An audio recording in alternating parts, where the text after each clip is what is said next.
Ahmad Sahroni ikut buka suara setelah Raffi Ahmad resmi ditunjuk sebagai Menteri Pemuda dan Olahraga atau Menpora oleh Presiden Prabowo Subianto.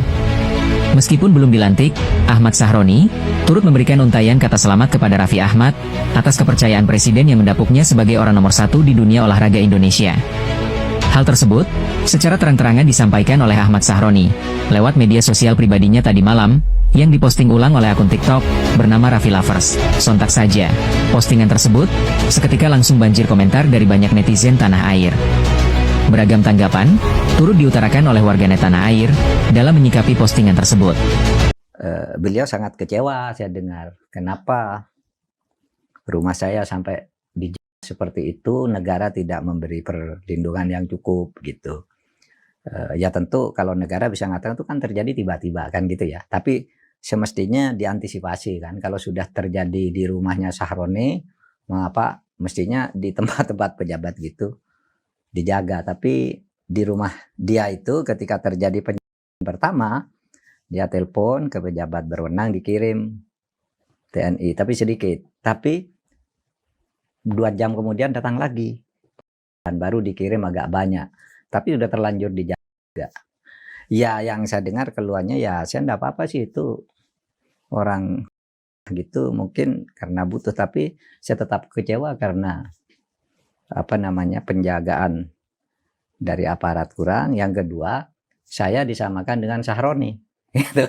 Kalau karena orang tapi disamakan dengan Sahroni itu kan tidak enak. Kalau disamakan dengan Mas Leon mungkin tidak apa-apa gitu kan, jadi jarak. Tapi disamakan dengan Sahroni tidak enak gitu. Dia nangis di situ katanya. Kalau katanya ini artinya dari sumber-sumber yang pernah bertemu langsung dengan Bu Sri Mulyani dan bisa dipercaya. Sungguh sangat licik para DPR ini. Mereka mempermainkan hukum seenak kepentingan mereka sendiri. Ini sudah penyelewengan hak. Dengan sistem ngebut semalam, mereka berhasil merancang undang-undang untuk berhak mencopot pimpinan KPK dan kepemimpinan polisian dengan tujuan memproteksi lembaga mereka. Dari penyelidikan saya sudah tahu tujuan Anda pembentukan undang-undang ini. Jadi, kenapa rancangan undang-undang perampasan aset sangat lama direalisasikan? Itu karena mereka membuat sebuah undang-undang untuk melindungi lembaganya mereka dahulu. Lalu setelah itu barulah undang-undang perampasan aset akan disahkan. Pertanyaan gua, jadi apa gunanya kalau undang-undang perampasan aset ini jika DPR memiliki hak untuk mengontrol pimpinan KPK dan kepolisian? Karena setahu gua presidenlah yang berhak mencopot pimpinan KPK dan kepolisian, bukan DPR. Jadi jangan biarkan undang-undang ini menjadi senjata para DPR untuk mengancam penyelidikan KPK dan kepolisian. Copot segera kembali undang-undang sialan ini. Enak saja lu para bangsat. Kapan terakhir kali kamu dapat tertidur tenang? Salsa Arwina bongkar semua aib Sri Mulyani saat masih menjabat sebagai Menteri Keuangan di era Presiden Joko Widodo. Lewat cuitan di media sosial pribadinya, Salsa Arwina terang-terangan mengatakan bahwa banyak kebijakan dari Sri Mulyani yang sangat fatal selama ia menjabat. Banyak aturan yang ia terapkan hanya menguntungkan pihak-pihak tertentu, terutama dari kalangan pejabat dan pengusaha. Influencer yang tinggal di negara Denmark tersebut juga tak sungkan mengatakan bahwa kebijakan-kebijakan yang dijalankan oleh Sri Mulyani saat masih menjadi Menteri Keuangan hanya menyengsarakan masyarakat kalangan bawah, khususnya dalam hal pajak. Di kesempatan yang sama, Salsa Arwina juga sempat menyinggung bahwa salah satu pemicu demo yang terjadi minggu lalu adalah kenaikan pajak yang diterapkan oleh Sri Mulyani. Tak hanya itu, Salsa Arwina juga sempat menyentil mulut MU adalah harimau MU kepada Sri Mulyani, yang mana sebelum terjadinya peristiwa demo, Sri Mulyani sempat mengatakan bahwa guru adalah beban negara. Sebagai tambahan informasi, nama Salsa Arwina Hutagalung belakangan ini ramai diperbincangkan publik setelah unggahan dan sikap kritisnya terhadap kondisi politik nasional mencuri perhatian. Influencer yang kini bermukim di Aarhus, Denmark, tersebut tak ragu menyoroti isu-isu demokrasi, bahkan mendukung seruan rakyat untuk reformasi menyeluruh di tubuh DPR, Polri, dan TNI. Salah satu momen yang membuat namanya semakin dikenal adalah ketika ia menanggapi pernyataan kontroversial Ahmad Sahroni, Wakil Ketua Komisi 3 DPR RI dari Partai Nasdem. Politisi itu sempat melontarkan ucapan soal orang tolol sedunia yang kemudian menuai reaksi keras dari publik. Salsa, lewat akun Instagram pribadinya Salsa R, secara terbuka menantang Sahroni untuk berdebat. Yang ngatain rakyat tolol, sini aku tantang debat kamu Ahmad Sahroni 88. Kita buktikan siapa yang sebenarnya tolol dan tidak bekerja untuk kepentingan rakyat, tulisnya pada unggahan. Tantangan itu bahkan disertai ajakan agar debat digelar dengan juri profesional internasional, menunjukkan keseriusannya dalam membela suara rakyat. Meski demikian, Ahmad Sahroni menanggapi dengan nada santai dan menolak untuk meladeni ajakan debat tersebut. Salsarwina Hutagalung bukan sekadar influencer biasa. Ia dikenal sebagai sosok yang cerdas dan berprestasi sejak masa kuliah. Pada 2014, Salsa berhasil menjuarai lomba debat internasional di Nanyang Technological University, NTU, Singapura, sebuah pencapaian yang membuktikan kemampuannya dalam berpikir kritis dan berargumentasi. Tak berhenti di situ, ia juga tercatat sebagai mahasiswa berprestasi Universitas Gadjah Mada, UGM, sebelum akhirnya melanjutkan pendidikan ke luar negeri. Kini, meski tinggal di Aarhus, Denmark, Salsa tetap aktif bersuara dalam berbagai isu sosial dan politik di tanah air. Selain kiprah akademisnya, Salsa juga dikenal lewat kanal podcast Jadi Dewasa 101, JDW 101. Podcast tersebut mendapat apresiasi dari banyak pendengar karena dianggap relatable, lugas, dan menyentuh realita generasi muda yang sedang mencari arah hidup. Dari sinilah Salsa semakin dikenal sebagai konten kreator dengan gaya komunikasi yang jujur dan membumi. Dalam beberapa waktu terakhir, Salsa aktif mengunggah konten yang berkaitan dengan demo dan aspirasi rakyat.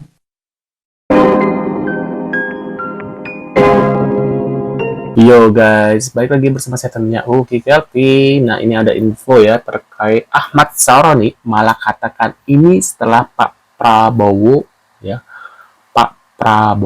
resmi tunjuk Raffi Ahmad sebagai Menpora baru, guys. Ya, mungkin ini jadi tuai ya, ada yang pro dan kontra ya, ada yang mendukung Bang Raffi untuk jadi Menpora, ada yang tidak mendukung. Harusnya Bang Taufik, siapa sih Taufik yang pemain PT? Ya pokoknya Bang Taufik itu ya. Nah ini kita lihat seperti apa guys beritanya. Kita kira Ahmad Sahroni itu apa yang dia ucapkan? Ahmad Sahroni ikut buka suara setelah Raffi Ahmad resmi ditunjuk sebagai Menteri Pemuda dan Olahraga atau Menpora oleh Presiden Prabowo Subianto. Meskipun belum dilantik, Ahmad Sahroni turut memberikan untaian kata selamat kepada Raffi Ahmad atas kepercayaan Presiden yang mendapuknya sebagai orang nomor 1 di dunia olahraga Indonesia. Hal tersebut secara terang-terangan disampaikan oleh Ahmad Sahroni lewat media sosial pribadinya tadi malam yang diposting ulang oleh akun TikTok bernama Raffi Lovers. Sontak saja, postingan tersebut seketika langsung banjir komentar dari banyak netizen tanah air. Beragam tanggapan turut diutarakan oleh warganet tanah air dalam menyikapi postingan tersebut. Dipantau di kolom komentar, hampir 90% netizen ikut mendukung keputusan Pak Prabowo Subianto yang menunjuk Raffi Ahmad sebagai Menteri Pemuda dan Olahraga baru, menggantikan Di Aryo Tejo. Diberitakan sebelumnya, Presiden Prabowo Subianto melakukan reshuffle kabinet, Senin, 8 September 2025, sore.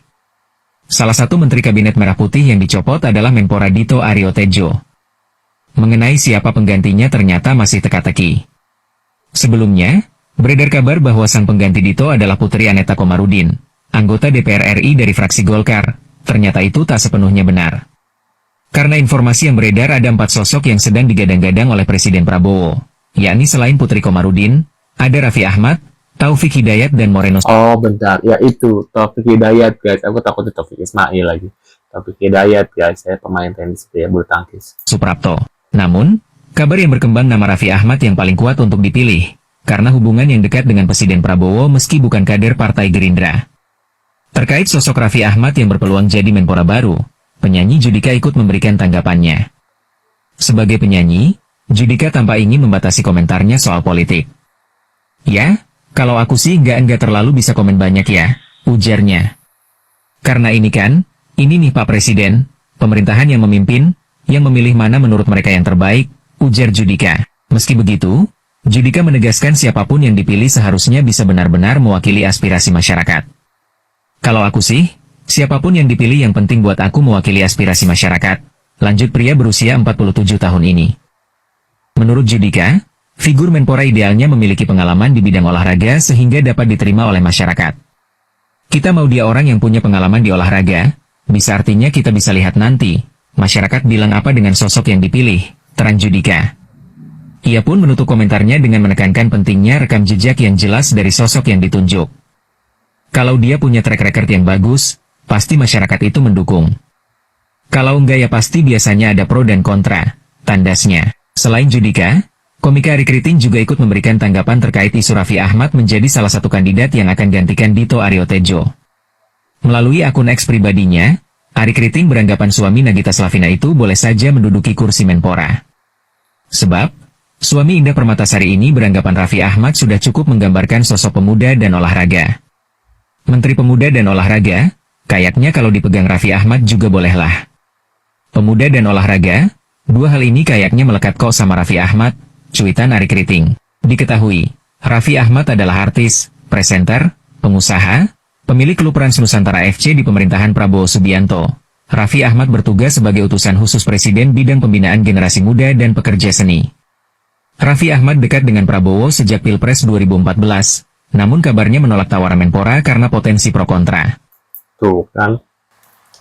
Karena pasti ada pro kontra ya, ada yang mendukung, ada yang tidak ya. Jadi ini masih simpang siur ya guys, apakah benar Bang Raffi ini akan menjadi Menpora terbaru ya, pilihan dari Pak Prabowo. Mungkin kalian gimana, punya komentar atau reaction gitu ya, atau kalian setuju gitu ya. Nah, setelah ada info seperti ini ya, bahwa Raffi akan ditunjuk sebagai Menpora baru, banyak toh ya gosip-gosip sebaran ya, entah itu hoax ataupun fakta gitu ya, terkait bahwasanya Bang Raffi ini katanya ya, infonya ya, kabar gosipnya sih money laundry, tapi entahlah itu benar apa enggak, wawalam. Tapi kan kemarin ada video VT ya terkait info itu ya, bahwasanya kata Pak Hotman itu fitnah ya katanya, karena sudah tidak ada bukti ya bahwasanya Bang Raffi ini terlibat dalam money laundry gitu guys. Salah satu yang terlibat dari money laundry ya, pencucian uang ya. Nah, menurut kalian gimana? Bisa tulis di kolom komentar. Terima kasih sudah hadir dan kita akan bertemu lagi di video selanjutnya. Saya selalu buat kalian. See you guys.